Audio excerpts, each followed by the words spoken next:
tomorrow you have your hearings on domestic eavesdropping. Right. What is the one most important question you will ask?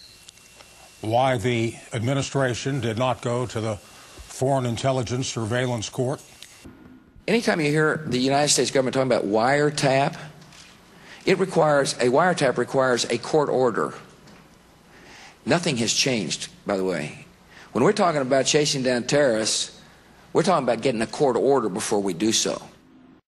I think he should obey the law. He put his hand on the Bible twice to uphold the Constitution. Wiretapping is not legal under the circumstances without a warrant. Well, I guess you didn't pay attention to the Attorney General's hearing earlier today, because he walked through very clearly the rationale behind this program. And Helen, I think you have to ask. Are we? Well, he's not. Are we a nation at war? That's not the question. No, that is the issue here. The point is, there are means for him to go to war, get a warrant to spy on people. Enemy surveillance is critical to waging and winning war. It's one of the traditional tools of war. He doesn't have running room. And the Attorney General outlined very clearly today how previous administrations have used the same authority. I gave in my opening statement some examples where President Washington, President Lincoln, President Wilson, President Roosevelt have all authorized electronic surveillance of the enemy on a far broader scale. The administration says that they didn't need to, that they already had authority from Congress when back in October 2002, Congress voted an authorization to go to war against Iraq, and this is part of that war.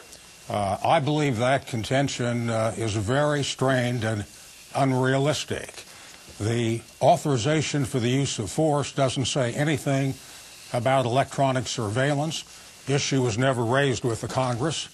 And there is a specific statute on the books, the Foreign Intelligence Surveillance Act, which says flatly that you can't undertake that kind of surveillance without a court order. And we're going to continue doing everything we can within our power to protect the American people. This is a very different circumstance, and you know that. No, I don't. Go ahead. Two questions. One, 2 weeks ago... Well, then you should go back and listen to what the Attorney General said, because he laid out the safeguards that are in place and how it's the career officials at NSA that make the decisions when it comes to this. Go ahead. Mr. Chairman, I'd just say that the reason that anyone would want him sworn has to do with the fact that certain statements were made under oath at the confirmation hearing. So it seems to me logical that since we're going to be asking about similar things, that he should be sworn in this occasion as well. Of course, the Attorney General was sworn in on another occasion other than his confirmation. I had asked the chairman, as he knows, earlier that he should be sworn in this. And I made that request right after the press had pointed out where an answer to Senator Feingold appeared not to have been truthful. I believe he should have been sworn. That is obviously the prerogative of the chairman. I believe he should be sworn. It is my judgment that it is unnecessary to swear the witness. Well, Mr. Chairman, may I ask, if the witness has no objection to being sworn, why not just do it and not have this question raised here? I realize only the chairman can do the swearing in. Otherwise, I'd offer to give him the oath myself. If he's willing to be, why not just do it? Well, Mr. Chairman. Well, the answer to why I'm not going to do it is that I've examined all the facts and I've examined the law, and I have asked the Attorney General whether he would object or mind, and he said he wouldn't, and I have put that on the record. But the reason I'm not going to swear him in, it's not up to him. Attorney General Gonzalez is not the chairman. I am. I would point out that he's been here before this committee 3 times. The other 2 times he was sworn. It seems unusual not to swear him this time. Chairman, I move the witness be sworn. The chairman has ruled if there is an appeal from the ruling of the chair, I have a pretty good idea how it's going to come out. Mr. Chairman, I appeal the ruling of the chair. All in favor of the ruling of the chair, say aye. Aye. Mr. Chairman, is the question to uphold or to reject the ruling? The question is to uphold the ruling of the chair. So we're looking for ayes.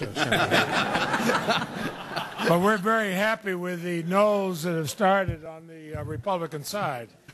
They being the better position. I'm glad somebody clarified that. We've got enough votes already. The ayes have it. Mr. Chairman, I request to see the proxies given by the Republican senators.